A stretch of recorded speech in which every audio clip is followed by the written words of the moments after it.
ना ये छोटी वाली चेयर से लगाना। छोटी वाली चेयर से क्या कम ऑक्यूपाई होता है, इन बड़ी वाली चेयर से। आज तो बैठ गए, ठीक है, इतने से ही हो भी। और इसके अलावा मेरे को लगता नहीं और आएंगे। और आएंगे क्या कोई? वो आएगा क्या? लक्की आएगा अभी? दिख रहा है सभी को? Okay, good morning all, welcome to Learners Academy. So after a short break, we are back to the course CBSE Class 12 for the session 2024 and 25. Okay, so the next chapter is vector algebra. Algebra. From this chapter, we are entering the geometry section of our course, right? There will be two chapters, vector algebra, and the next chapter, obviously, chapter number 11, 3D, three dimensional geometry. जिसका introduction हमने last year किया था 11th में। अभी 12th में उसको detail में, great detail में हमको एक्सप्लोर करना है, राइट? तो पहला चैप्टर है ज्योमेट्री का वेक्टर अलजेब्रा, और अगला चैप्टर है 3D। ध्यान से सुनिएगा जो मैं कह रहा हूँ। वेक्टर अलजेब्रा को वेक्टर अलजेब्रा के लिए पढ़ोगे कि ये चैप्टर हो जाए साहब, तब तो ये चैप्टर बहुत ही सरल है, बच्चों वाला है। बट इसको इसके लिए नहीं, अगले चैप्टर के लिए पढ़ना पड़ेगा। समझ आया क्या कहा मैंने? इसको ग्रेट डिटेल में क्यों पढ़ना पड़ेगा? ताकि अगला चैप्टर सॉल्व कर सकें। ठीक है? आपको कई बार लगेगा कि इतने तो क्वेश्चन ही नहीं थे डिफिकल्ट जितना सर ने पढ़ा दिया। इतना ग्रेट डिटेल में क्यों पढ़ा रहे हैं sir? For the sake of the next chapter. अगले चैप्टर के लिए इस चैप्टर को डिटेल में पढ़ना जरूरी है। इसके बेसिक्स को समझना जरूरी है। बाकी ये चैप्टर के एक्सरसाइजेस या केवल इस चैप्टर के कॉन्सेप्ट्स के हिसाब से बात करें तो बहुत ही सरल सा चैप्टर है। मतलब इवन अगर हम इसी चैप्टर को कंप्लीट करना हो ना, एक ही दिन में पूरा चैप्टर भी कंप्लीट कर सकते हैं, बट ऐसा नहीं करेंगे क्योंकि हमको तो नेक्स्ट चैप्टर भी कवर करना है ना। समझ गए? क्लियर? ओके, तो मैं थोड़ा जितना हो सके मैं डिटेल में पढ़ाऊंगा। ऐसे मत सोचना कि ये सारी चीजें क्यों पढ़ा रहे हैं सर, चैप्टर में तो कहीं नहीं दिख रही, वो नेक्स्ट चैप्टर के लिए। ओके, चलो जी। So chapter number 10 vector algebra introductory part की बात करेंगे। The chapter comprises of two words. One word is vector. पहला वर्ड क्या दिख रहा है बेटा? Vector. And the other word is algebra. जैसा कि हमारी रीत रही है, हम पहले चैप्टर के नाम को इंट्रोड्यूस करते हैं, क्योंकि चैप्टर का नाम समझ नहीं आया तो अंदर का कॉन्सेप्ट समझ में इंटरेस्ट नहीं आया, राइट? सो वेक्टर का मीनिंग कौन कौन जानता है? ऑब्वियसली सारे के सारे साइंस स्ट्रीम के स्टूडेंट्स हो तो पहली बार तो इंट्रोड्यूस हुआ नहीं है। हम मेरी तरह कोई कॉमर्स स्ट्रीम का स्टूडेंट होता तो उसके लिए तो सबसे पहले एंट्री क्लास 12th में होती वेक्टर अलजेब्रा की। बट सारे के सारे साइंस स्ट्रीम के बैठे हो, कोई भी कॉमर्स स्ट्रीम का नहीं बैठा है, तो सबको पता तो होगा एटलीस्ट कि वेक्टर क्या होता है। तो बताओ जो जो पता है वेक्टर क्या होता है? एक क्वांटिटी, मैग्नीट्यूड, डायरेक्शन, दोनों चाहिए, वेरी इजी। बिल्कुल एक ही लाइन में हमने बता दिया। और कुछ बताना चाहता है कोई और? ब्रॉडली स्पीकिंग यही है, यही है। Vector means anything which has magnitude as well as direction. Anything which has magnitude। आप साइंस स्ट्रीम से हो ना? as well as direction। भाई मैग्नीट्यूड के साथ साथ डायरेक्शन भी मिल जाए तो वो क्वांटिटी वेक्टर क्वांटिटी कहलाती है। और अगर नहीं मिले तो उसको कहते हैं स्केलर क्वांटिटी। वेक्टर का ऑपोजिट क्या होता है? जिसमें केवल और केवल मैग्नीट्यूड मिले, डायरेक्शन नहीं मिले, उसको क्या कहेंगे? Scalar quantity. और दोनों मिल जाए तो क्या कहेंगे? Vector quantity. तो इस चैप्टर में अपन वेक्टर क्वांटिटी को एक्सप्लोर करेंगे, यानी कि मैग्नीट्यूड भी है साथ में डायरेक्शन में। फॉर एग्जांपल मैंने कहा प्रियांशु गाड़ी में बैठ जा 70 किलोमीटर ड्राइव कर, तो ओनली एंड ओनली मैंने मैग्नीट्यूड बताया। लेकिन मैंने कहा कि एक काम करना, भिलाई साइड जाना है तेरे को, अब मैंने डायरेक्शन भी बता दिया। तो अब जो क्वांटिटी ये ट्रैवल करेगा विथ डायरेक्शन, वो वेक्टर क्वांटिटी होगी। और जब मैं डायरेक्शन नहीं बताता, बस बैठते ही चलते चलना स्टार्ट कर दे, डायरेक्शन ऑब्वियसली किसी न किसी डायरेक्शन में ट्रैवल कर रहा होगा, लेकिन उसको एक्सप्लेन नहीं किया, उसको बताया नहीं कौन सी है वो डायरेक्शन, केवल आपने डिस्टेंस ट्रैवल्ड बताई, तो फिर वो क्या होती? स्केलर क्वांटिटी होती। ओके, वेरी इजी, यहां तक क्लियर है? ओके, अब सुनना जो मैं कह रहा हूं।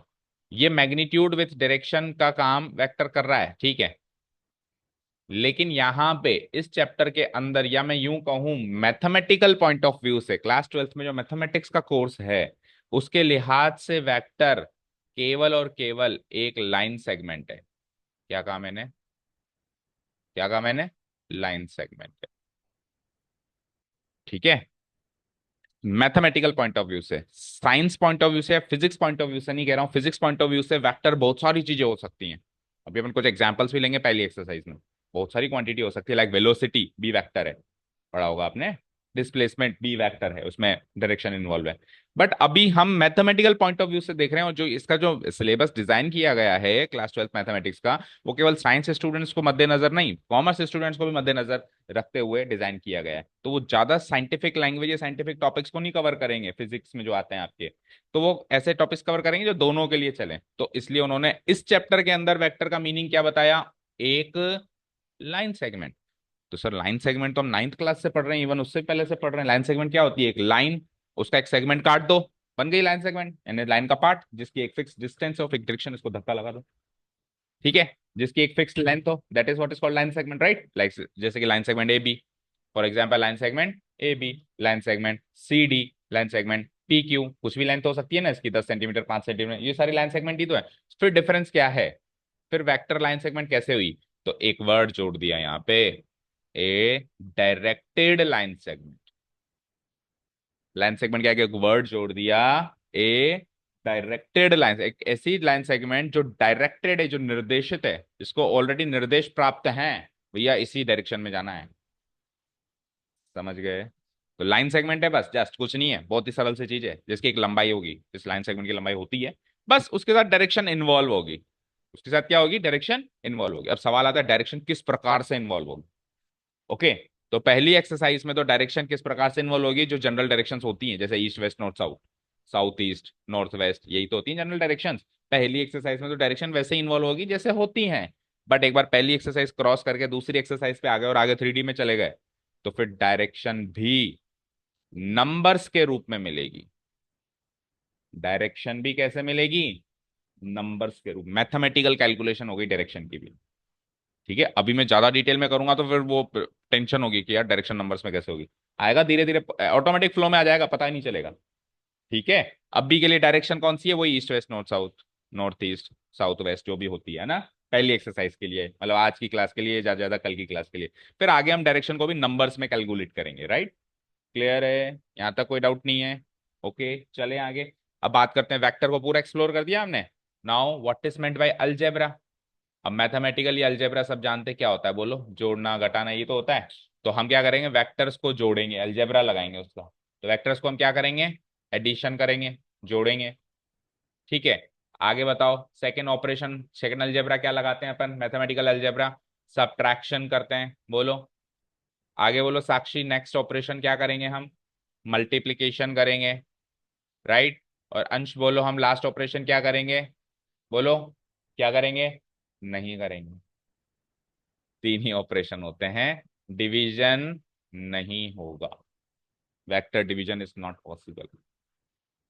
ओके भाई, डायरेक्टेड लाइन सेगमेंट को जोड़ सकता है तू, जैसे कि मैंने कहा कि, सोचना ध्यान से सोचना, 3 किलोमीटर भिलाई साइड जा, एक वेक्टर तो ये मिल गया तेरे को, एक लाइन सेगमेंट मिल गई ना, डायरेक्टेड लाइन सेगमेंट। मैंने कहा एक काम कर, 5 किलोमीटर तू जयपुर साइड जा, तो ये दूसरी डायरेक्टेड लाइन सेगमेंट मिल गई। अब मैंने कहा इनको मर्ज कर दे, वो भी कर ये भी कर, पहले वो काम कर फिर ये काम कर, या पहले वो काम कर या फिर दोनों का एडिशन, दोनों का एडिशन दोनों तरीके से हो सकता है, इसके बाद ये करना है या इसके बाद ये करना है, किसी भी मैंने तरीका तेरे को बता दिया, पहले काम कर। तो फाइनली तू कहीं ना कहीं पहुंचेगा भाई, 3 किलोमीटर भिलाई जाके 5 किलोमीटर जयपुर जाएगा तो भी कहीं ना कहीं जाके पहुंचेगा, 5 किलोमीटर जयपुर वाली डायरेक्शन में जाके 3 किलोमीटर भिलाई वाली डायरेक्शन में जाएगा तो भी कहीं ना कहीं जाके पहुंचेगा। तू फाइनली जहां पे पहुंचेगा वो भी तो एक वेक्टर है, अपने इनिशियल पॉइंट से, वो भी तो एक वेक्टर है। वो फाइनल जो वेक्टर होगा वो इन दोनों का एडिशन होगा, वो जो फाइनल वेक्टर होगा वो इन दोनों का क्या होगा, एडिशन होगा। तो एडिशन करना पॉसिबल हुआ ना, सब्ट्रैक्शन करना बस घटा इसका उल्टा कर दे, तो सब्ट्रैक्शन करना, मल्टीप्लीकेशन करना अभी अपन सीखेंगे, इमेज बन जाती है, सारी चीज सीखेंगे। लेकिन डिवीजन करने जैसी कोई चीज नहीं होती, वेक्टर में डिवीजन नहीं हो सकता, तो डिवीजन नहीं होगा। ओके, ठीक है, अब डिवीजन भी करेंगे ना तो स्केलर डिवीजन पॉसिबल है, बाकी वेक्टर डिवीजन पॉसिबल नहीं है। अभी अपन डिटेल में चलेंगे आगे, धीरे धीरे पता चलेगा। तो ब्रॉडली स्पीकिंग 3 तरीके के अलजेब्रिक ऑपरेशंस लगाएंगे हम, addition, subtraction, multi. Done. Okay, चलते हैं नोट सेक्शन की तरफ, इसको डिलीट करूं। ओके, अब नोट सेक्शन अभी आप समझो, घर जाके आप इसको कॉपी करेंगे। Chapter name is vector algebra. To start with, there are two types of quantities, very easy, scalar quantity and vector quantity. Scalar quantity only the magnitude, जिसमें ओनली मैग्नीट्यूड हो, मैग्नीट्यूड बोले तो न्यूमेरिक वैल्यू ऑफ एनीथिंग, किसी भी चीज की numeric value हो, numbers के अंदर वैल्यू हो। जैसे मैं कहा साउथ ईस्ट, तो साउथ ईस्ट में कोई नंबर नहीं है ना, तो वो मैग्नीट्यूड नहीं है, उसमें न्यूमेरिक वैल्यू नहीं है, राइट। मैंने कहा 30 किलोमीटर, इसमें नंबर है, तो फिर ये क्या है, स्केलर क्वांटिटी। वेक्टर क्वांटिटी में मैग्नीट्यूड ये तो मिलेगा ही मिलेगा, जो ऊपर है वो तो मिलेगा ही मिलेगा, माने नंबर भी मिलेगा इसमें भी, लेकिन साथ में डायरेक्शन भी मिल जाएगी। समझ गए क्या? क्लियर है? ठीक है, ओके फाइन। एग्जाम्पल्स की बात करते हैं, लेट्स सी। तो कुछ एक एग्जाम्पल्स जो मैंने यहाँ पे लिखे हैं, देखो।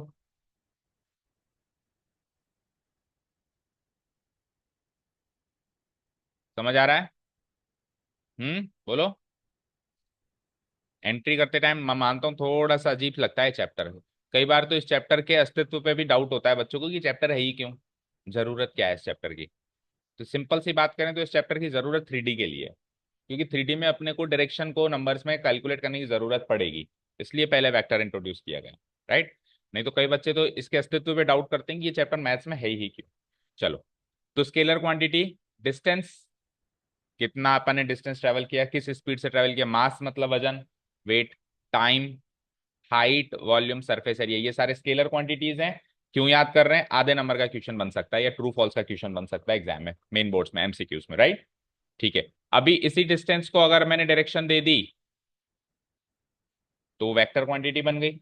अभी इसी स्पीड को भी मैंने डायरेक्शन दे दी तो वो भी वेक्टर क्वांटिटी बन गई। अब डिस्टेंस को डायरेक्शन देते हैं तो उसको एक टर्म से डिफाइन करते हैं, that is what is called displacement. और स्पीड को डायरेक्शन देते हैं तो इसको हम किससे डिफाइन करते हैं? वेलोसिटी। आप सब साइंस स्टूडेंट के स्टूडेंट्स हैं तो सबको पता होगा displacement, what is displacement, what is velocity, 2 साल से पढ़ ही रहे होंगे, कोई नई चीज नहीं होगी आप लोगों के लिए, ठीक है। अब प्रॉब्लम यह है कि किसी के साथ ये विथ डायरेक्शन वर्ड जुड़ा हुआ आ जाए तब तो वो 100% वेक्टर क्वांटिटी है, लेकिन ये विथ डायरेक्शन वर्ड जुड़ा हुआ मतलब ये पूरी टर्म ना दे के ये टर्म दे दे डिस्प्लेसमेंट, तो आपको पता होना चाहिए डिस्प्लेसमेंट के अंदर डायरेक्शन जुड़ी हुई है, राइट, या वेलोसिटी वर्ड के अंदर ही डायरेक्शन जुड़ी हुई है। और एक फोर्स, ये क्वांटिटी भी वेक्टर क्वांटिटी, ओके। ठीक है, ऐसे कुछ एक एग्जांपल्स और हो सकते हैं, अपन अभी एक्सरसाइज में देखेंगे। ठीक है, नेक्स्ट चलते हैं।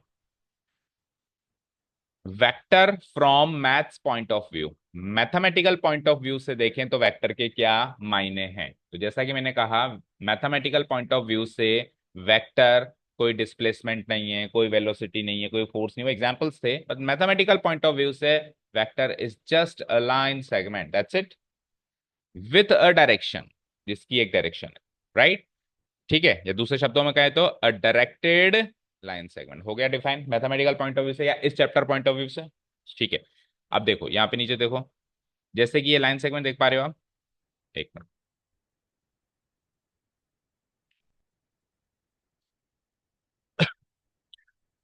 देखो अभी दिख रही है, एक लाइन सेगमेंट देख पा रहे हो, ए बी जिसको हमने नाम दिया है, इसमें एक एरो लग गया यहाँ पे, जिसको डायरेक्शन मिल गई।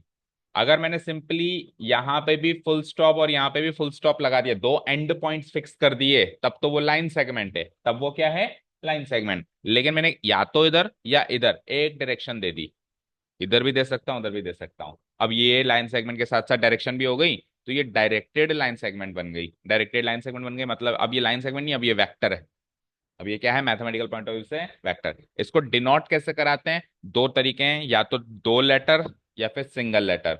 दो लेटर से डिनोट कराएंगे तो दोनों कैपिटल होने चाहिए, सिंगल लेटर से डिनोट कराएंगे तो स्मॉल लेटर होना चाहिए, ओके। दो लेटर से डिनोट कराते हैं तो उसमें पहले हम इनिशियल पॉइंट लिखते हैं, इनिशियल मतलब कहाँ से स्टार्ट हुई है वो वेक्टर क्वांटिटी, और बाद में हम टर्मिनल पॉइंट लिखते हैं, टर्मिनल पॉइंट यानी कहाँ पे टर्मिनेट यानी खत्म हुई है। इनिशिएट कहाँ से हुई है, स्टार्ट कहाँ से हुई है, टर्मिनेट कहाँ पे हुई है, राइट। जैसे कि ये ए से स्टार्ट हुई है और ये बी पे टर्मिनेट हुई है, तो इस वेक्टर को हम कैसे डिनोट कराएंगे, वेक्टर ए बी। अब सारे बच्चे बताना, अगर ये बी से स्टार्ट होकर ए पे खत्म होती तो इसको डिनोट कैसे कराते?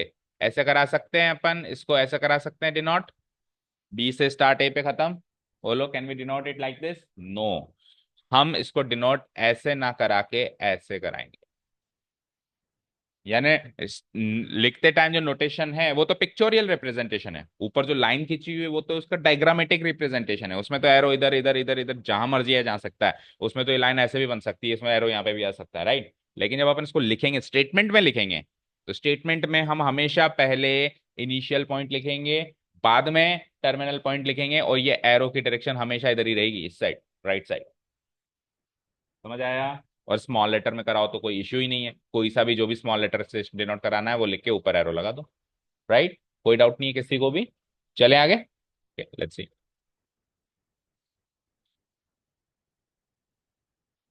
क्या कहता है? We denote a vector by small letter vector A. इसको कैसे रीड करेंगे? कई बच्चे इसको ऐसे पढ़ते हैं, ए वेक्टर, बी वेक्टर, नहीं, वेक्टर ए, vector B, vector C, etcetera. या फिर डबल लेटर से vector A B. Double letters का एक फायदा है कि इसमें इनिशियल और टर्मिनल पॉइंट पता चल जाता है। स्मॉल लेटर में ये पता नहीं चलता कि इनिशिएट कहाँ से हुआ, टर्मिनेट कहाँ पे हुआ। लेकिन स्मॉल लेटर्स को के भी अपने मायने हैं, कई बार ये वाले नोटेशन में भी लिखना पड़ सकता है, पता है कब? जब अलजेब्रिक कैलकुलेशन हो रही हो, वेक्टर्स को जोड़ा जा रहा हो, तो वेक्टर्स को जोड़ा जा रहा हो तो डबल डबल लेटर लिख के जोड़ेंगे तो थोड़ा हेक्टिक लगता है, इसलिए स्मॉल लेटर भी जरूरी है। ओके, सबके अपने अपने रोल्स हैं, ओके ना। Where A is the initial point, B is the terminal point, right. अब आ जाओ मैग्नीट्यूड ऑफ वेक्टर, जिसकी हम बात कर रहे थे। वेक्टर के पास मैग्नीट्यूड और डायरेक्शन दोनों होती है ना बेटा। तो मैग्नीट्यूड का क्या मीनिंग है?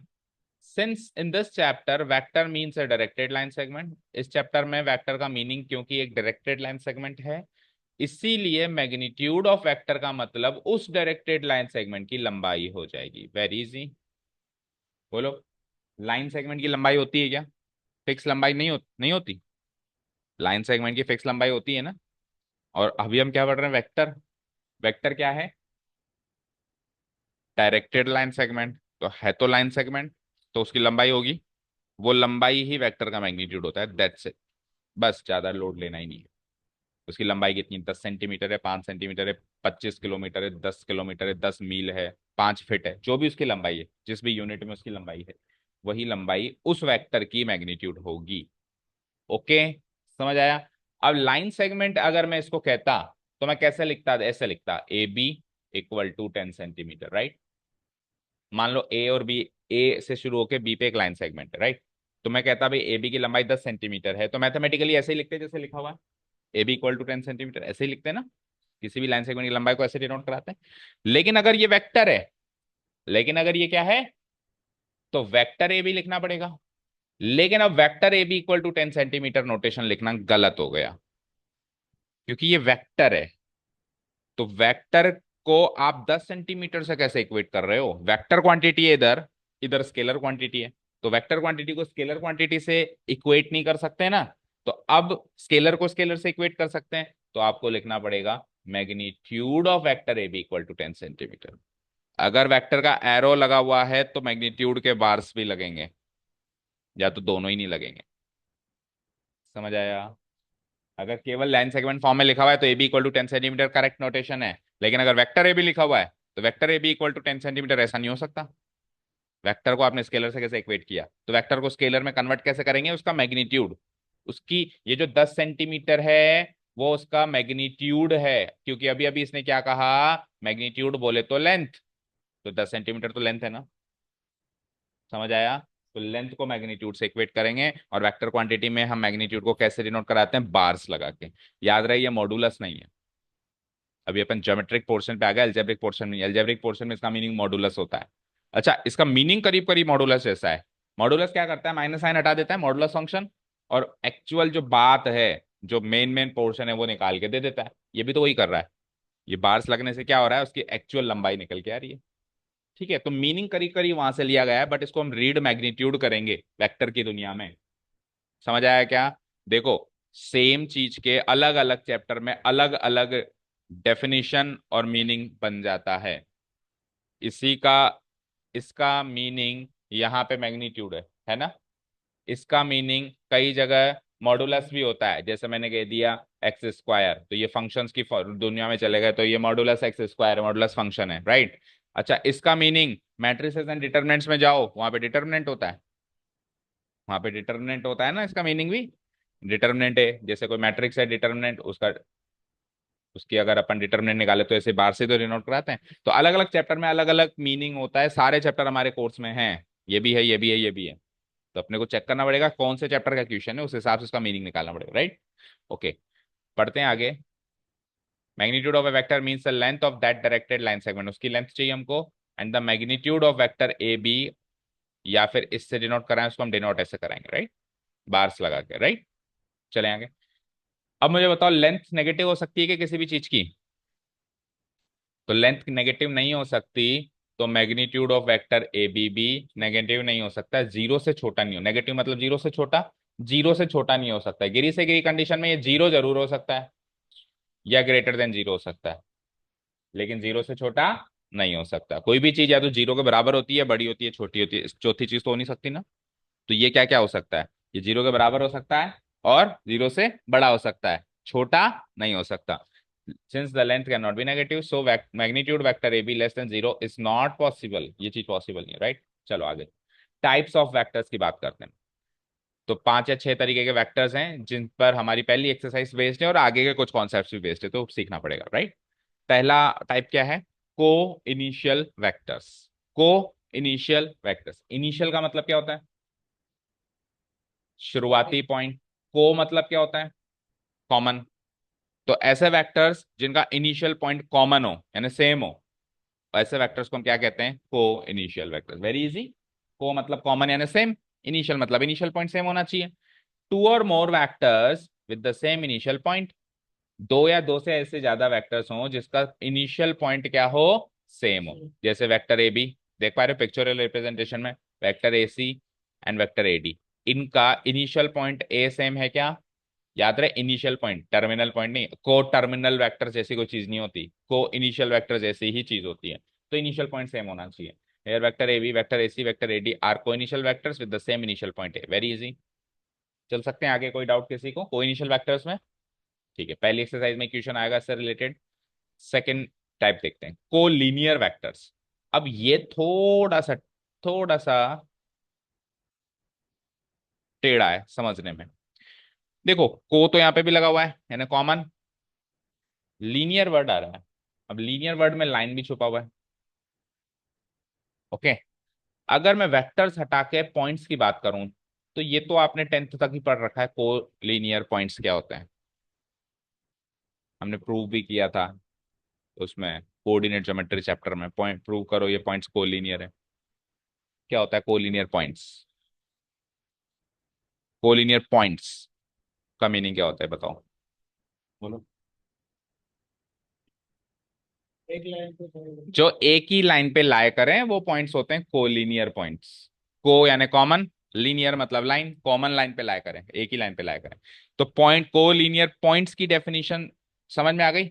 अब कोलिनियर वेक्टर्स पे जब अपन आएंगे तो थोड़ी सी डेफिनेशन चेंजेस है। ऐसा नहीं है कि एक ही लाइन पे लाया करने वाले वेक्टर्स हो जाएंगे कोलिनियर वेक्टर्स, एक ही लाइन से पैरेलल होने चाहिए। Two or more vectors parallel to the same line, two or more vectors parallel to the same line. अब ये कॉन्सेप्ट, ये पूरे टाइप खत्म हुआ, एक कॉन्सेप्ट आएगा नीचे फ्री वेक्टर्स, वो पढ़ के वापस आऊंगा इस टाइप पे, तो ये ज्यादा प्रकाश डालेगा इस पे। अभी एक बार के लिए पढ़ लेते हैं तो और ज्यादा डिटेल में समझ में आएगा फ्री वेक्टर्स पढ़ने के बाद, ठीक है। तो अभी के लिए क्या समझे हम, दो या दो से ज्यादा वेक्टर्स जो एक ही लाइन के पैरेलल हो, उन वेक्टर्स को हम क्या कहते हैं? Collinear vectors. अच्छा पैरेलल होने का डेफिनेशन बताओ चलो, पैरेलल होने का मतलब क्या होता है? यहाँ पे पैरेलल होने की डेफिनेशन भी थोड़ी सी चेंज हो जाती है। वैसे बताओ पैरेलल होने का मतलब क्या है? जो इंटरसेक्ट ना हो, या दूसरी देसी भाषा में बात करें जो भिड़े ना, जो इंटरसेक्ट ना हो, राइट, वो होते हैं पैरेलल। वो पैरेलल होते हैं, अब से नहीं होते हैं। अब से पैरेलल होने की डेफिनेशन भी थोड़ी सी चेंज करो, अब बड़ा सोचो थोड़ा। देखो जैसे ये दो चीज पैरेलल है, ये जो चीज पैरेलल है, तो अभी के लिए आप क्या कह रहे थे, दो ये दोनों भिड़ नहीं रही हैं, मतलब इधर बढ़ा दो, इधर बढ़ा दो, इधर बढ़ा दो, इधर बढ़ा दो, इंटरसेक्ट नहीं करेंगे, इसलिए ये पैरेलल है। लेकिन अब आप ऐसे समझो ये पैरेलल इसलिए हैं क्योंकि इनके बीच की दूरी कांस्टेंट है। क्या समझे? इनके बीच की दूरी क्या है? हर एक पॉइंट पे कांस्टेंट है, बराबर है। 5 सेंटीमीटर, 5 सेंटीमीटर, 5 सेंटीमीटर, 5 सेंटीमीटर, और आगे भी बढ़ाते जाएं तो भी वही सेम 5 सेंटीमीटर रहेगी। तो पैरेलल का मीनिंग क्या हो गया? जिनके बीच की दूरी कांस्टेंट रहे, वो नहीं कि जो भिड़े ना। वो डेफिनेशन को बिल्कुल डिलीट कर दो मेमोरी से आपके लिए, वो 10th क्लास तक की डेफिनेशन थी कि जो भिड़े ना। अब से डेफिनेशन क्या है? जिनके बीच की दूरी कौन से, अच्छा लाइंस की अगर अपन टाइप की क्लासिफिकेशन करें तो हमने तीन तरीके की लाइन सीखी थी 10th क्लास में, याद है किसी को? इंटरसेक्टिंग लाइंस, पैरेलल लाइंस, और तीसरी एक और लाइन थी, याद है? Coincident lines. तो अगर अपन डिफाइन करें जो भिड़े या भिड़े ना, तब तो पैरेलल लाइंस एक कैटेगरी है और कोइंसिडेंट लाइंस एक कैटेगरी है। लेकिन अगर अपन डिफाइन करें जिनके बीच की दूरी बराबर है, तो पैरेलल और कोइंसिडेंट एक ही तरीके की लाइंस है। कोइंसिडेंट लाइंस भी पैरेलल लाइंस। फिर कैसे? सुनो, देखो ये जो लाइन है, अगर एक लाइन इसके ऊपर आ गई तो क्लास 10th डेफिनेशन के हिसाब से तो ये कोइंसिडेंट लाइंस, लेकिन 11 12 डेफिनेशन के हिसाब से ये पैरेलल लाइंस है। क्यों? क्योंकि ब्लू लाइन और रेड लाइन के बीच की दूरी जीरो है, हर पॉइंट पे है तो कांस्टेंट। इस मैंने पूछा इस पॉइंट पे इन दोनों की भी दूरी बताओ, आप क्या कहोगे सर? जीरो। जीरो है ना, दोनों के बीच में कोई दूरी नहीं है। मैंने कहा इस पॉइंट पे इसकी दूरी बताओ, आप कहोगे अभी भी जीरो। मैंने कहा इस पॉइंट पे दूरी बताओ, आप अभी कहोगे जीरो। तो हर एक पॉइंट पे दूरी कांस्टेंट है या नहीं है? तो अब डेफिनेशन के हिसाब से दोनों कोइंसिडेंट लाइंस नहीं है, क्या है ये दोनों? Parallel lines. तो पैरेलल लाइंस की डेफिनेशन में थोड़ा बहुत चेंजेस आया, ठीक है। तो अब इस डेफिनेशन को पकड़ के रखना, तभी कोलिनियर वेक्टर समझ में आएगा। अब आप देखो यहाँ पे दो तीन वेक्टर्स बने हुए हैं। एक तो है वेक्टर ए बी, दिख रहा है? एक है vector A B, vector C D, vector E F. तीन वेक्टर्स हैं, आप कहोगे मुझे दो ही दिख रहे हैं सर। वेक्टर ए बी दिख रहा है, वेक्टर ई एफ दिख रहा है, एफ ही मत पढ़ देना, इसको इनिशियल पॉइंट पहले पढ़ना है। वेक्टर ई एफ दिख रहा है, और एक वेक्टर देखो लाइन एल के ऊपर ही बैठा है, सी डी, दिख रहा है? तो मैंने पूछा वेक्टर ए बी किसके पैरेलल है, आप कहोगे वेक्टर ए बी जो है लाइन एल के पैरेलल है ना? मैंने कहा वेक्टर ई एफ किसके पैरेलल है, प्रियांशु इधर ध्यान दो, वो किसके पैरेलल है? लाइन एल के पैरेलल है। फिर मैंने कहा वेक्टर सी डी किसके पैरेलल है, तो भी आपने क्या कहा? लाइन एल के पैरेलल है। तो ये तीनों के तीनों वेक्टर्स एक ही लाइन के पैरेलल दिखाई दे रहे हैं, तो ये तीनों के तीनों वेक्टर्स आपस में कोलिनियर वेक्टर्स कहलाएंगे। अब समझ में आ गया डेफिनेशन? अब vector A B line L के पैरेलल दिख रहा है सबको, वेक्टर सी डी भी नहीं, वेक्टर ई एफ भी लाइन एल के पैरेलल दिख रहा है, लेकिन कुछ बच्चों को vector C D line L के पैरेलल नहीं दिख रहा होगा कि सर ये तो भिड़ रहा है बार बार। लेकिन मैंने पैरेलल होने की डेफिनेशन चेंज करवा दी। पैरेलल होने की डेफिनेशन क्या है? जिनके बीच की दूरी कांस्टेंट रहे। तो सी डी वैक्टर इसके ऊपर आ रहा है, तो सी डी वैक्टर और लाइन एल के बीच की दूरी जीरो है, और हर जगह जीरो है, तो ये भी इसके पैरेलल माना जाएगा। ठीक है क्या? बोलो। Here vector A B, vector C D, vector E F are collinear vectors because they are parallel to the same line L. हो गया कोलिनियर वेक्टर्स। चलें next. Okay, equal vectors. Equal मतलब क्या होता है? बराबर होना। तो वेक्टर्स बराबर कब होते हैं? क्योंकि हम मैथमेटिक्स पढ़ रहे हैं, तो मैथमेटिक्स में इक्वालिटी की बात हमेशा करी जाती है। जैसे हमने इस साल हमने काफी सारे नए कॉन्सेप्ट सीखे, लाइक मैट्रिसेस एंड डिटरमिनेंट्स सीखा हमने। तो मैट्रिसेस एंड डिटरमिनेंट्स मैथ्स में सीख रहे हो तो उसकी भी इक्वालिटी की बात करी थी, याद करो। करी थी ना? तो इक्वालिटी की बात तो करी जाएगी ही जाएगी, फिक्स है वो तो वेक्टर्स की इक्वालिटी की बात करते हैं कि दो वेक्टर्स इक्वल कब होते हैं। तो वेक्टर के बाद क्या क्या चीजें होती हैं बताओ? वेक्टर के पास क्या क्या चीजें होती हैं? वेक्टर की जीवन भर की कमाई क्या है बताओ? मैग्नीट्यूड एंड डायरेक्शन, दो ही तो जीवन भर की कमाई है। दोनों बराबर कर दो, वेक्टर बराबर हो गया, बात खत्म। दोनों बराबर होने चाहिए। मैंने कहा कि वेक्टर ए बी की लंबाई 5 सेंटीमीटर है, वेक्टर सी डी की लंबाई 5 सेंटीमीटर है, लेकिन वेक्टर ए बी जा रहा है शायद नॉर्थ डायरेक्शन में, वेक्टर सी डी जा रहा है ईस्ट डायरेक्शन में, तो ये दोनों बराबर वेक्टर्स नहीं है, क्योंकि डायरेक्शन बदल गई। और डायरेक्शन सेम करके मैग्नीट्यूड अलग कर दें तो भी ये इक्वल नहीं है। दोनों चीज इक्वल होनी चाहिए। Both things should.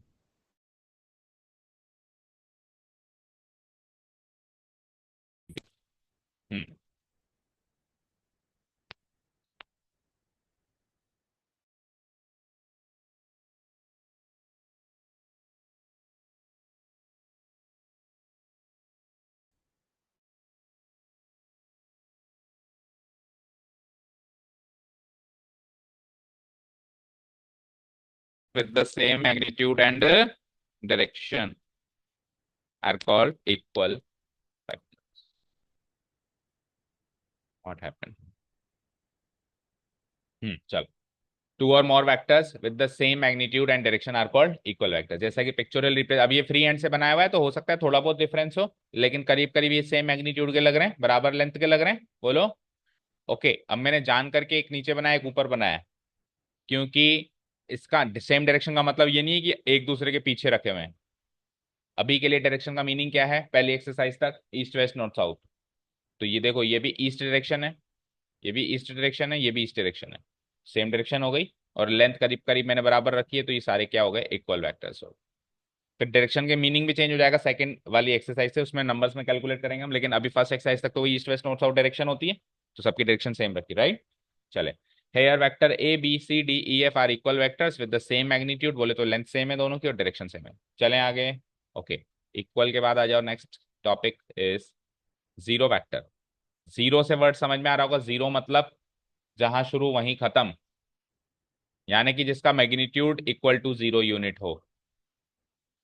जैसे ये वेक्टर देखो दिख रहा है नीचे, इनिशियल पॉइंट और टर्मिनल पॉइंट सेम हो जाए, ऐसे याद रख लो। In other words a vector with the same initial point and terminal point, जहां से शुरू हुआ वहीं खत्म हो गया, तो भी वो वेक्टर है।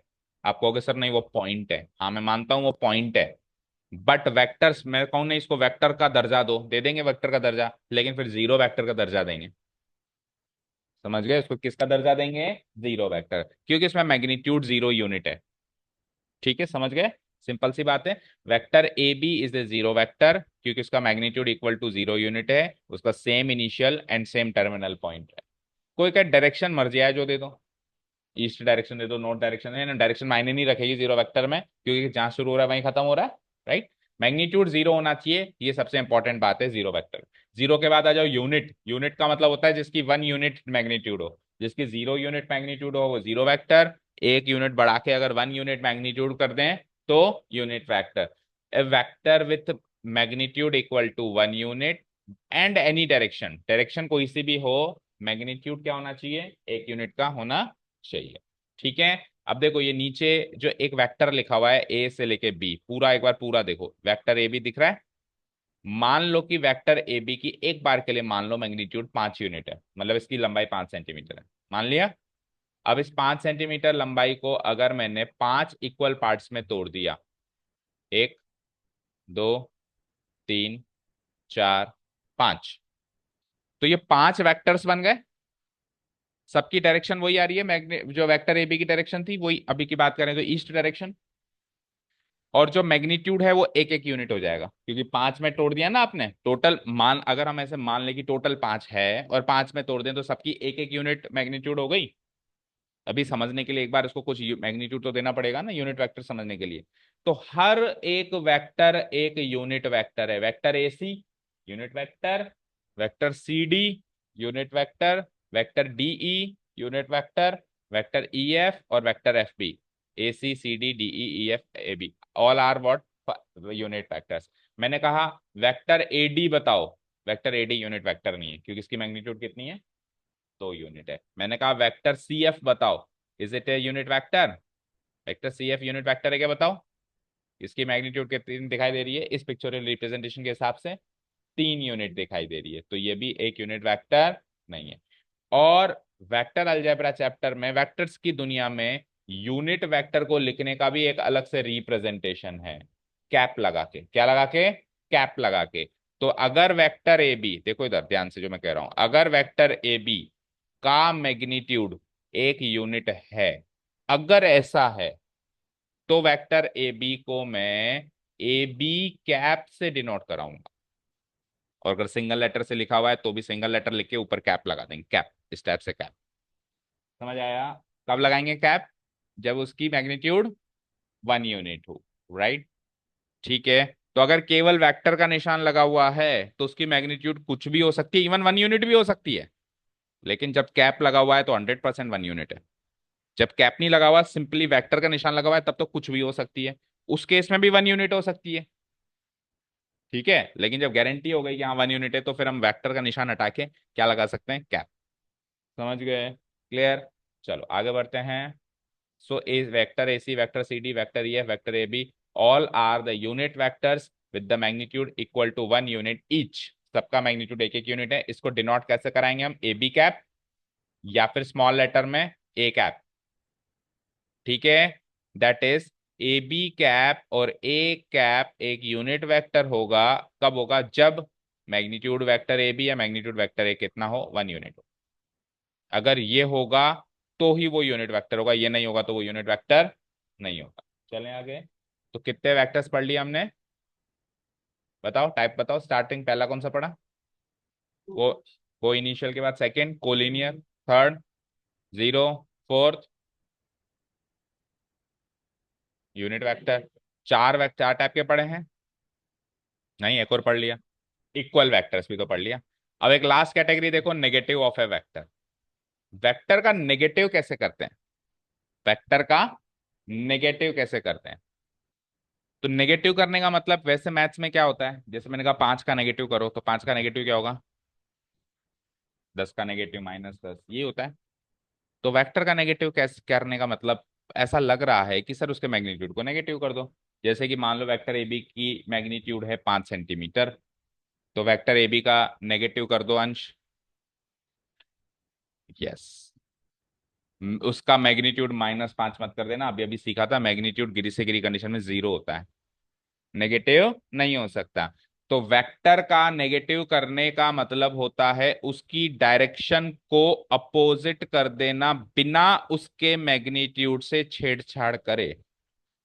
अगर उसका मैग्नीट्यूड 5 सेंटीमीटर है तो बाद में भी 5 ही रहना चाहिए उसकी लंबाई। उस डायरेक्टेड लाइन सेगमेंट की लंबाई क्या रहनी चाहिए? 5। जैसे मैं यहां बैठा हूं, मैंने कहा यहां से और भिलाई साइड जाना है आपको 10 किलोमीटर, तो ये एक वेक्टर क्वांटिटी हो गई। मैंने कहा इसकी जस्ट नेगेटिव वेक्टर क्वांटिटी क्या होगी?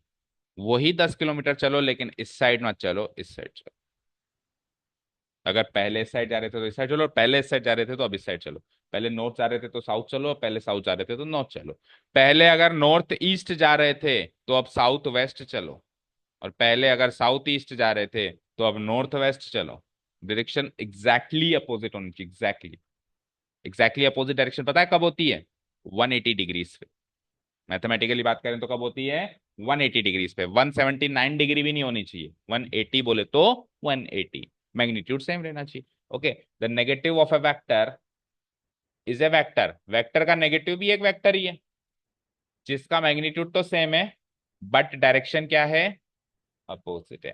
ठीक है, जैसे वेक्टर ए बी है और ये वेक्टर सी डी है, तो इसकी डायरेक्शन आप देख पा रहे हो, इसकी इधर है ईस्ट साइड, इसकी क्या है? West side. बट दोनों का मैग्नीट्यूड अभी मैंने फ्री हैंड से बनाया है, तो 19-20 का फर्क पड़ सकता है, लेकिन लंबाई बराबर है दोनों। समझ में आया? बोलो।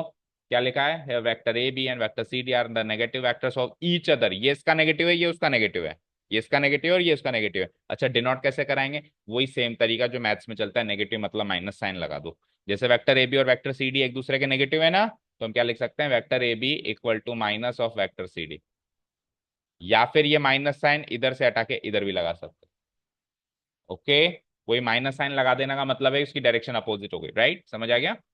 Here vector A B and vector CD are negative vectors of each other, having the same magnitude but opposite direction to each other. Right? Easy. चलें आगे। नोट करके देखो क्या है।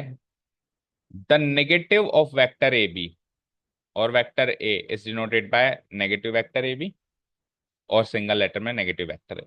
जैसे ऊपर वाला एग्जांपल लें तो vector A B is equals to minus vector C D, या फिर vector C D is equals to minus vector A. समझ आया? ठीक है, मैं ऐसे भी लिख सकता हूं, देखो इधर ध्यान से। Vector A B equal to minus vector B A. लिख सकता हूँ क्या, बताओ?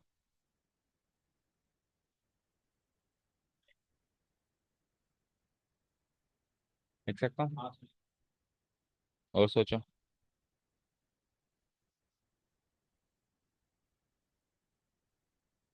बोलो, एक्चुअली लिख सकते हैं?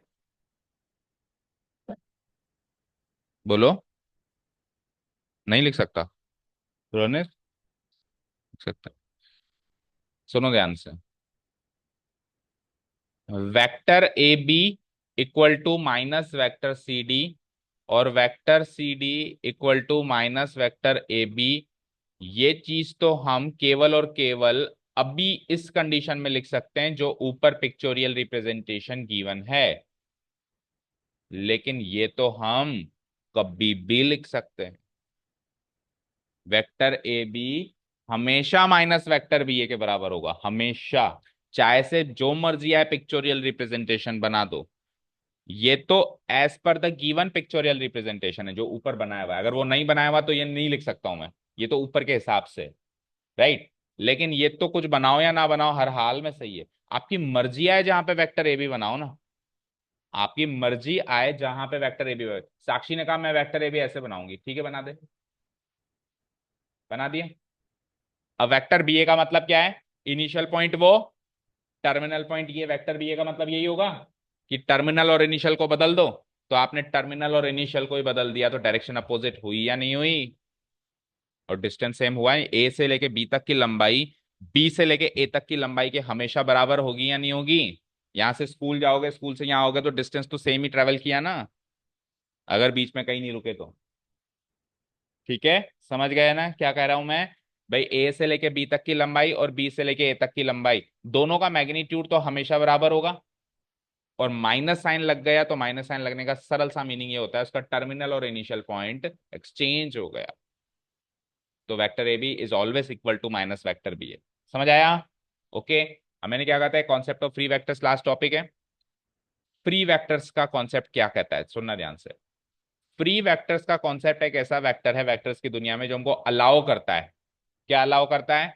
कि आप किसी भी वेक्टर को डिस्प्लेस कर सकते हो या मूव कर सकते हो। डिस्प्लेस मतलब अपनी प्लेस से हटा दो, लेकिन एक शर्त है, जब आप उसको डिस्प्लेस करोगे तो वो डिस्प्लेसमेंट जो होगा वो पैरेलल डिस्प्लेसमेंट होना चाहिए। पैरेलल डिस्प्लेसमेंट कैसा होता है? लेट्स से ये वेक्टर है तो उसको पैरेलल डिस्प्लेस ऐसे कर सकता हूँ या ऐसे कर सकता हूँ, 3D में करें तो, या ऐसे भी कर सकता हूँ, ऐसे भी कर सकता हूँ, लेकिन ऐसे नहीं कर सकता हूँ। भाई आप उसकी अपनी जगह से हटाना चाह रहे हो तो ऐसे मत हटा देना। समझ आया? पैरेलल डिस्प्लेसमेंट में डायरेक्शन चेंज नहीं होनी चाहिए, मैग्नीट्यूड भी चेंज नहीं होना चाहिए, कुछ चेंज नहीं होना चाहिए। बस थोड़ा सा उसको अपनी जगह से पैरेलल फॉर्म में हटा देना है।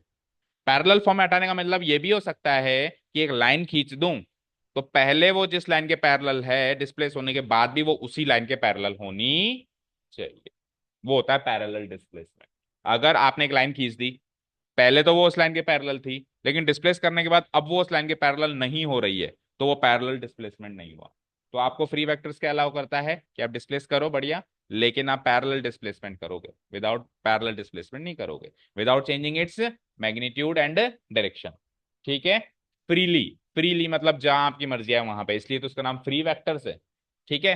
Parallelly for the purpose of solving different problems of vectors. Vectors की दुनिया के डिफरेंट डिफरेंट प्रॉब्लम्स को सॉल्व करने के लिए हमको वेक्टर्स को फ्री बनाना पड़ेगा, यानी कि फ्री डिस्प्लेसमेंट उनका करना ही पड़ेगा। समझ आया?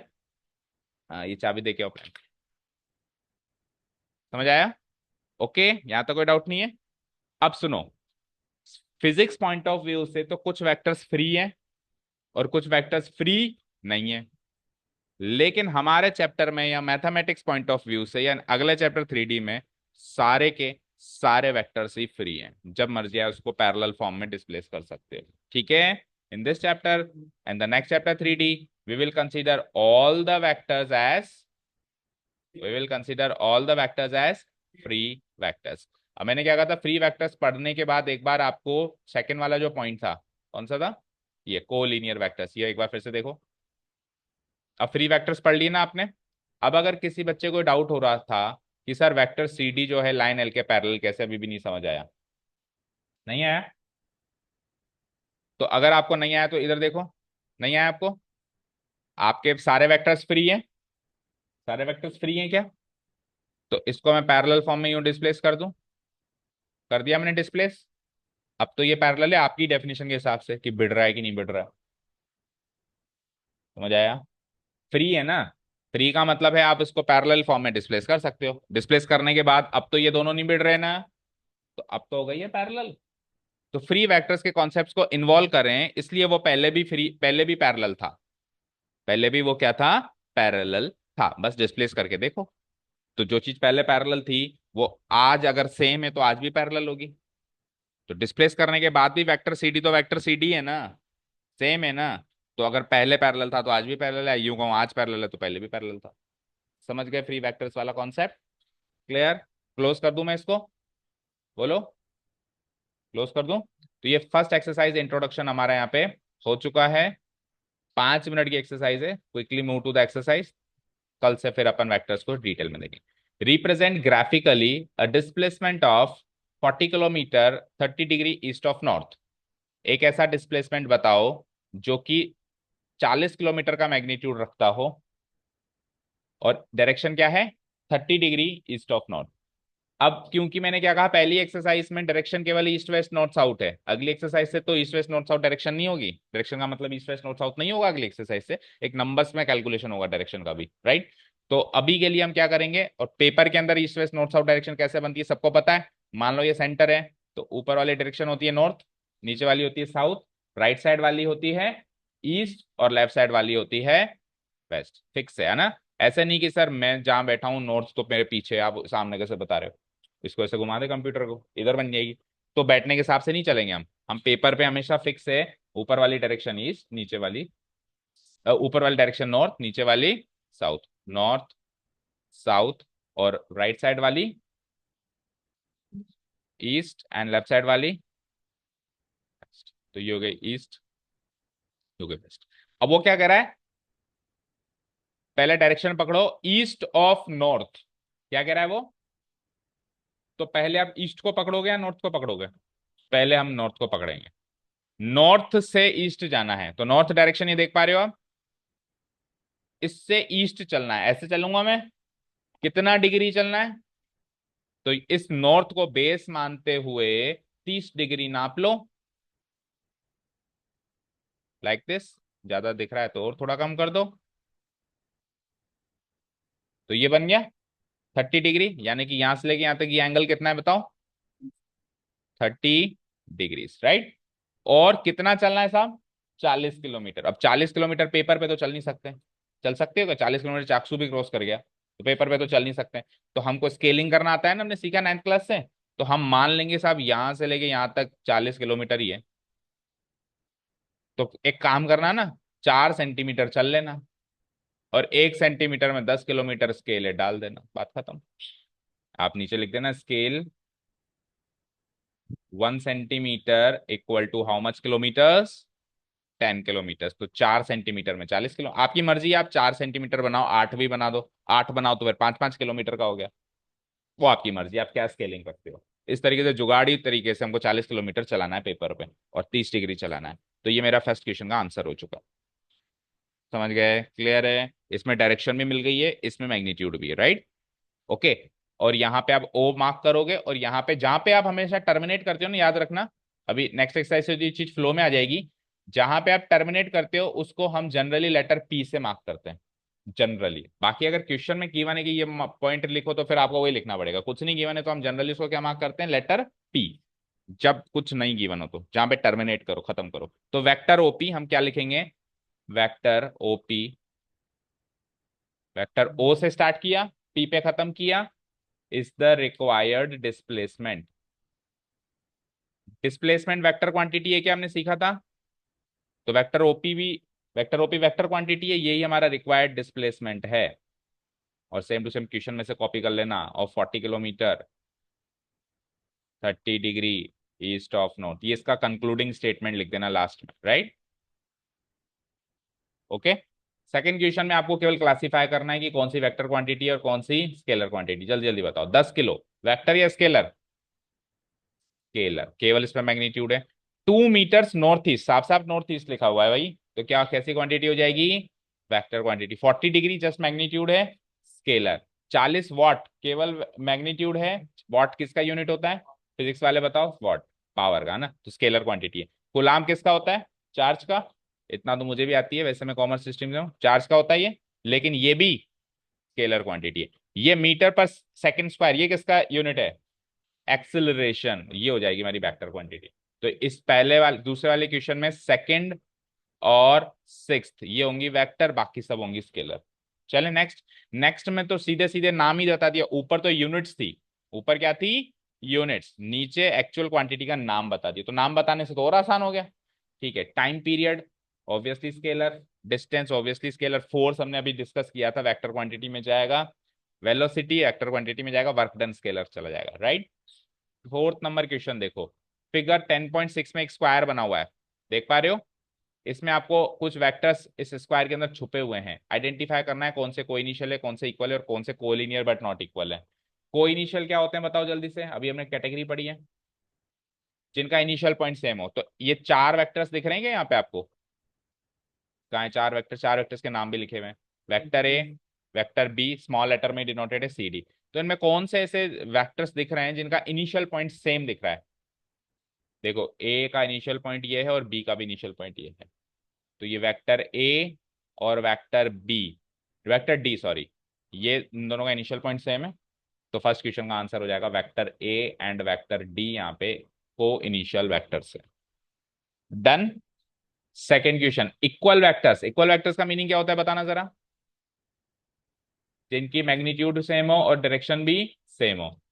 तो मैग्नीट्यूड तो सबकी सेम है क्योंकि ये स्क्वायर है, क्योंकि ये एक स्क्वायर, स्क्वायर क्या होती है जिसकी चारों साइड्स इक्वल होती हैं। तो इसकी मैग्नीट्यूड, इसकी मैग्नीट्यूड, इसकी मैग्नीट्यूड, सबकी मैग्नीट्यूड सेम है, लेकिन डायरेक्शन भी तो सेम चाहिए। तो इसमें से कौन से ऐसे वेक्टर है जिसकी डायरेक्शन सेम है, देखो ए की डायरेक्शन इस साइड है, ईस्ट साइड, लेकिन सी की उल्टी है, सी की वेस्ट साइड है, ये नेगेटिव वेक्टर्स हैं एक दूसरे के एक्चुअली, है ना। लेकिन आप बी और डी की डायरेक्शन देखो, इसकी भी साउथ जा रही है और उसकी भी साउथ जा रही है, दोनों की साउथ डायरेक्शन है। तो आंसर क्या हो जाएगा बताओ, vector B and vector D यहाँ पे इक्वल वेक्टर्स हैं जिनकी मैग्नीट्यूड भी सेम है और डायरेक्शन भी सेम, राइट। कोलिनियर तो होने चाहिए पर इक्वल नहीं होने चाहिए। कोलिनियर का मीनिंग क्या सीखा था हमने, जो सेम लाइन के पैरेलल हो। तो आप क्लियर कट देखो, वेक्टर जो अपोजिट है ए और सी और बी और डी, जो अपोजिट है वो सेम लाइन के पैरेलल बनाए जा सकते हैं। एक लाइन अगर मैं बीच में खींच दूं तो इस लाइन के वेक्टर ए भी पैरेलल होगा, सी भी होगा। और अगर मैं एक लाइन यूं खींच दूं, वर्टिकल हॉरिजॉन्टल ना खींच के, तो आप ध्यान से देखो vector B or vector D same line के पैरेलल हो जाएंगे। तो सेम लाइन के पैरेलल कौन कौन है, ए और सी और बी और डी। तो अगर मैं ये बट नॉट इक्वल हटा देता तब तो इसके दो आंसर होते, केवल कोलिनियर पूछा होता तो दो आंसर कौन से होते, vector A and vector C भी कोलिनियर होते, एंड साथ में vector B and vector D भी कोलिनियर होते हैं। लेकिन उसने क्या कहा, इक्वल नहीं होने चाहिए। तो अभी सेकंड पॉइंट पे हमने साबित किया है कि बी और डी तो इक्वल है। तो अब इसको हटा दो, आंसर केवल क्या हो जाएगा, वेक्टर ए एंड वेक्टर, क्योंकि इक्वल नहीं चाहिए उसको, इक्वल नहीं चाहिए मतलब डायरेक्शन सेम नहीं चाहिए। कोलिनियर की डायरेक्शन क्या क्या हो सकती है सोच के बताओ, कोलिनियर वेक्टर्स में डायरेक्शन क्या क्या हो सकती है, मैग्नीट्यूड तो कुछ भी हो सकता है, कोलिनियर का मैग्नीट्यूड से कोई लेना देना नहीं है। डायरेक्शन क्या क्या हो सकती है कोलिनियर, जैसे दो वेक्टर्स हैं, मैंने कहा वेक्टर ए और वेक्टर सी कोलिनियर है, तो उन दोनों की डायरेक्शन सेम होगी क्या, जरूरी नहीं है, बिल्कुल सही बात है, जरूरी नहीं है। तो जरूरी क्या है, उनकी डायरेक्शन से रिलेटेड क्या चीज फिक्स है कि सर ये चीज तो होगी होगी। अच्छा सेम हो तो सकती है ना, जरूरी नहीं है लेकिन हो तो सकती है सेम। और क्या हो सकती है, मैग्नीट्यूड का तो कोलिनियर से कोई लेना देना नहीं है ना बेटा, कोलिनियर क्या है, जो सेम लाइन से पैरेलल हो। I am talking about direction, direction क्या क्या हो सकती है कोलिनियर वेक्टर्स की, यस वेरी गुड। या तो सेम होगी या अपोजिट होगी, या तो दोनों सेम डायरेक्शन में जा रहे होंगे या एक दूसरे के अपोजिट जा रहे होंगे, इसके अलावा कुछ भी नहीं हो सकता, तीसरी चीज हो ही नहीं सकती अगर वो कोलिनियर है तो। अगर वो सेम लाइन के पैरेलल हैं तो या तो दोनों सेम डायरेक्शन को फॉलो कर रहे होंगे, दोनों ईस्ट जा रहे होंगे, या फिर ज्यादा ज्यादा ये होगा कि एक ईस्ट जा रहा है एक वेस्ट जा रहा है, अपोजिट डायरेक्शन में। लेकिन एक ईस्ट और एक नॉर्थ नहीं जा सकता, फिर वो कोलिनियर नहीं होंगे क्योंकि वो सेम लाइन के पैरेलल नहीं बनाए जा सकते। तो क्या होगा, या तो डायरेक्शन सेम, ये डायरेक्शन अपोजिट, समझ गए। ओके चलो आगे चलो, आंसर द फॉलोइंग ट्रू और false. Very good Sakshi. Vector A and vector minus vector A collinear होते हैं क्या, कोई वेक्टर ए है और कोई इसका नेगेटिव वेक्टर है तो कोलिनियर होंगे। अभी अभी हमने क्या सीखा, माइनस का मतलब क्या हो जाता है, डायरेक्शन अपोजिट। तो डायरेक्शन अपोजिट हो गए तो कोलिनियर होंगे ना, सेम लाइन के पैरेलल अभी भी होंगे वो। ठीक है, जैसे ये वेक्टर ए है यहां से लेके यहां तक, तो वेक्टर माइनस ए कौन सा होगा, माइनस ए कौन सा होगा, जो सेम मैग्नीट्यूड पे उल्टी डायरेक्शन में जाएगा, सेम मैग्नीट्यूड, डिस्टेंस सेम होनी चाहिए। तो अभी ये वाले और ये वाले दोनों सेम लाइन से पैरेलल बनाए जा सकते हैं ना, तो कोलिनियर तो होंगे ना हमेशा। तो कोई भी वेक्टर उसका नेगेटिव वेक्टर हमेशा कोलिनियर होंगे, true. Two collinear vectors are always equal in magnitude, दो कोलिनियर वेक्टर्स हमेशा मैग्नीट्यूड में इक्वल होते हैं। मैग्नीट्यूड का कोलिनियरिटी से कोई लेना देना नहीं है, हो भी सकते हैं नहीं भी हो सकते, तो फॉल्स हो गया ये। हो भी सकते हैं, ऐसा नहीं कि नहीं हो सकते, बट जरूरी नहीं है कि। ऑलवेज वर्ड हट गया ना वहां पे। दो वेक्टर्स जिनका मैग्नीट्यूड सेम होता है वो कोलिनियर होते हैं, ये तो कोलिनियर की डेफिनेशन ही नहीं है ऐसा कुछ, तो फॉल्स हो गया। कोलिनियर की डेफिनेशन क्या है, जिनको जो सेम लाइन से पैरेलल हो। ठीक है, तो ये भी फॉल्स हो गया। Last but not the least, two collinear vectors having the same magnitude are equal. ऐसे दो कोलिनियर वेक्टर्स जिनका मैग्नीट्यूड भी सेम कर दें तो वो इक्वल वेक्टर्स हो जाएंगे, ये सोच के बताओ। पहले वो कोलिनियर थे, अब कोलिनियर का मैग्नीट्यूड सेम हो ऐसा कोई जरूरी नहीं है, लेकिन उसने कर दिया तो क्या वो इक्वल हो गए?